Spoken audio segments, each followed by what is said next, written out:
Bonjour les socios verts. Afin d'adapter notre contenu et de toucher le plus possible de membres de notre communauté, nous avons décidé de présenter mon édito hebdo sous forme de vidéo sur notre chaîne YouTube des socios verts. Je vous invite donc à visionner ce nouvel épisode et, bien sûr, à vous abonner à la chaîne.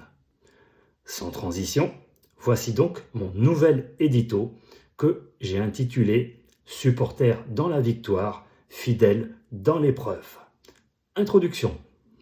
Être supporter vert est une drôle d'aventure.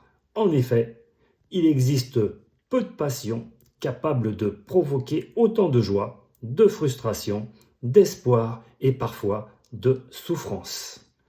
Le football nous offre des émotions que peu d'autres activités savent nous procurer.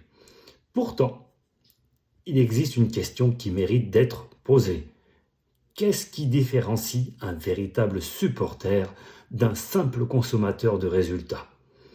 La réponse ne se trouve probablement pas dans les soirs de victoire. Elle apparaît surtout lorsque les temps deviennent difficiles. Chapitre 1. La victoire rassemble, l'épreuve révèle. Quand un club gagne, tout semble facile.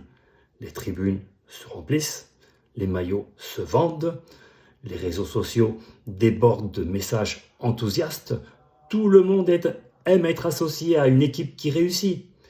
Mais lorsque arrivent les défaites, arrivent les blessures, les erreurs de recrutement ou les relégations, une autre réalité apparaît.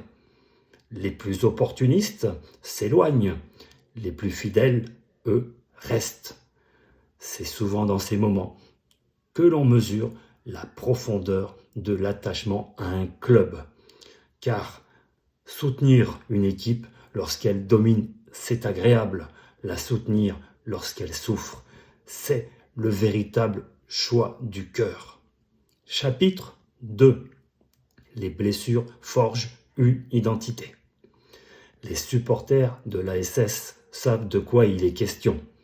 Depuis la grande époque européenne, le club a connu des périodes magnifiques, mais aussi et surtout des années de doute, des descentes en deuxième division, des saisons décevantes, des changements de dirigeants, des entraîneurs qui se succèdent, des promesses parfois non tenues, et pourtant, le chaudron continue de vibrer.